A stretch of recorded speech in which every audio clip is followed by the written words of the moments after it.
करायचेत ना, तर त्याच्यासाठी आपल्याला आत्ताच आमच्या डॉक्टर साहेबांनी सांगितलं की ते जेव्हा बोरी तेव्हा त्यांना असं वाटलं की बाबा देश 1947 स्वतंत्र झाला की बोरी अजून स्वतंत्र नाही. तर मला एक म्हणायचं की देश जेव्हा स्वतंत्र झाला तेव्हा सगळ्यांना मिळून ती लढाई लढावी लागली होती. त्याच्यात हिंदू मुस्लिम सगळेच आले होते आणि तशीच ही बोरीची लढाई सगळ्या हिंदू मुस्लिम आणि शीख ईसाई सर्व जाती धर्माला मिळून लढावी लागेल. आमचं बोरी आता काकाने सांगितलं की प्रत्येक गोष्टीला सगळ्यांना दबाव आणायचा. कशामुळे आपण दबावाखाली राहतो? आपल्याला बाबासाहेब आंबेडकरांनी एवढं स्वातंत्र्य दिले आणि पहिला मतदानाचा हक्क आपल्याला बाबासाहेबांनी दिलाय. तो तर आपल्याला बजवायचाच, पण त्याबरोबर आपल्याला या बोरीमध्ये स्वतंत्र व्हायचंय. त्यासाठी ही लढाई लढायची. बोरी दबावाखाली ठेवायची नाही, बोरी मोकळी करायची. खरं सांगते तुम्हाला, मी आलेच त्या उद्देशाने की जेव्हा मी इथं आले तेव्हा असं मला वाटायचं की बस एक सेवा आपण करतोय ना तर ती चांगली आहे. पण इथं आल्यावर बघितलं की असं काही नाही.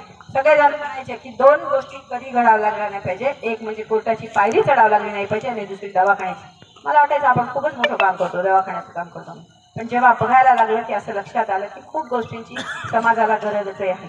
आणि मी ज्या पक्षामध्ये काम केलं, ज्या पक्षाचे उमेदवार म्हणून आले, त्या पक्षाचा उद्देश आहे शेवटच्या घटकापर्यंत पोहोचायचे. आता काकाने खूप माहिती सांगितलं, पण परत सांगते तुम्हाला की कुठलीही गोष्ट होत नाही. तुम्हाला फक्त घरकुल आलं, तुम्हाला हे मी दिलं सांगतात. किती प्रकारे वेगवेगळ्या गोष्टी असतात की घरकुल आल्यानंतर पहिली प्रायोरिटी यादी काढावी लागते की ज्याच्यामध्ये ज्याचे घर अगदी पत्रासारखं आहे, काहीच नाही त्याच्या घरात, त्याला पहिले घर द्यायला पाहिजे, त्याची यादी करायला पाहिजे. पण असं आपल्याकडे काहीही होत नाही. त्याचं पत्राचं घर 10 वर्षांनी पत्राचंच राहतंय आणि ज्याच्या घरामध्ये जायचं तुम्ही थोडं पुढे केलं. नवीन झालंय का गावामध्ये? एवढं मोठं गाव आहे, आपल्या रोडवर आहे. आता इथं बघितलं तुम्ही तर मोकळी जागा आहे. कधी मुलांना खेळण्यासाठी बाग झालाय का? महिलांना बसण्यासाठी काही गोष्टी आहेत? काहीच नाही. एखादी व्यायामशाळा मोकळी दिसते का? जे काय आहे आमचं बंद दारामध्ये आहे, कोणाला ते दिसते नाही. कारण काही पण सगळं दप्तर, ग्रामपंचायतचं दप्तर आमच्या घरी, कारण ग्रामपंचायत आमचीच. कारण काय तर कोणालाच काही दाखवायचं नाही. आज सांगा तुम्ही कोणाला माहितीये का माझं घरकुल आलंय का? त्याच्याबद्दल फक्त बघा काय सांगते. आमच्या गार्डन तयार केलं, मेंबरला कशामुळे फुकट आणि बाकीच्या ना तिकीट कशामुळे?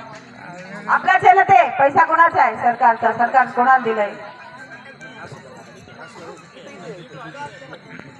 की या वेळेस येणाऱ्या जिल्हा परिषद निवडणुकीसाठी 7 तारखेला कमळासमोरील बटन दाबून जिल्हा परिषद निवडणुकीसाठी मी डॉक्टर विद्या कालिदास चौधरी व पंचायत समिती निवडणुकीसाठी अंजली कनकुटे यांच्या नावासमोरील कमळाचं बटन दाबून आम्हा दोघींना विजयी करावं अशी विनंती मी सर्वांना करते. धन्यवाद. जय हिंद, जय महाराष्ट्र.